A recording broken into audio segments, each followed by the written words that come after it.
Glamour দুনিয়া মানেই আভিজাত্য আর স্বপ্নের জীবন, কিন্তু আলো ঝলমলে এই ইন্ডাস্ট্রির আড়ালেও আছে তীব্র অন্ধকার। গ্ল্যামার, আভিজাত্য আর বিপুল জনপ্রিয়তা থাকা সত্ত্বেও আবেদনময়ীদের কেউ কেউ অন্ধকার জগতে পা বাড়ান। তাদের মধ্যে এখনো কেউ কেউ পর্দায় কাজ করে গেলেও কেউ হারিয়ে গেছেন বিনোদন জগৎ থেকে। সামাজিক মাধ্যমে একাধিকবার আলোচনায় উঠে এসেছে এমন 7 জন অভিনেত্রীর নাম, যারা অভিনয়ের আড়ালে নাম লিখিয়েছিলেন অবৈধ জগতে। বলিউডের নয়, দক্ষিণ সিনেমার অভিনেত্রী সায়রা বানু 2010 সালে হায়দ্রাবাদের কুন্দনবাগ এলাকা থেকে দেহ ব্যবসার অভিযোগে গ্রেফতার হন তিনি। তার সঙ্গে ধরা পড়েছিলেন আরেক অভিনেত্রী জ্যোতিও।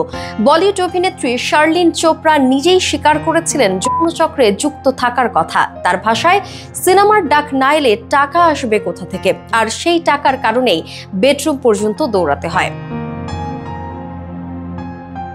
ভুবনেশ্বরী দক্ষিণের জনপ্রিয় অভিনেত্রী ও টিভি তারকা। 2009 সালে পুলিশ তাকে একই অনৈতিক কাজের সঙ্গে জড়িত থাকার অভিযোগে গ্রেফতার করেছিল। তবে রাজনৈতিক যোগাযোগ থাকায় মুক্তি পেয়ে যান দ্রুতই। কিন্নেরা, যিনি তেলুগু টিভি সিরিয়ালের জন্য বেশ জনপ্রিয় ছিলেন, তাকেও হাতে নাতে ধরেছিল পুলিশ। অভিনয়ের পাশাপাশি পতিতাবৃত্তিকে পেশা হিসেবে নিয়েছিলেন তিনি।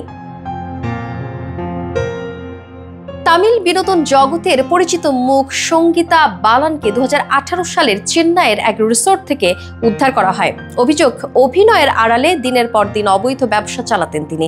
জাতীয় পুরস্কার জয়ী শিশু শিল্পী শ্বেতা বসু প্রসাদ 2014 সালের সেপ্টেম্বরে হায়দ্রাবাদের এক হোটেল থেকে একই অভিযোগে গ্রেফতার হন। তবে পরে সে অধ্যায় পেরিয়ে এখন নিয়মিত কাজ করছেন তিনি।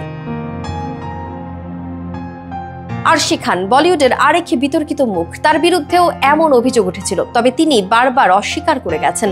তাকে ষড়যন্ত্র করে হেনস্থা করা হয়েছিল বলে দাবি করেন এই অভিনেত্রী। গ্ল্যামার, আলো আর ক্যামেরার পেছনে লুকিয়ে থাকা এই গল্পগুলোই প্রমাণ করে বিনোদনের চকচকে জগতের আড়ালেও থাকে অজানা অন্ধকার।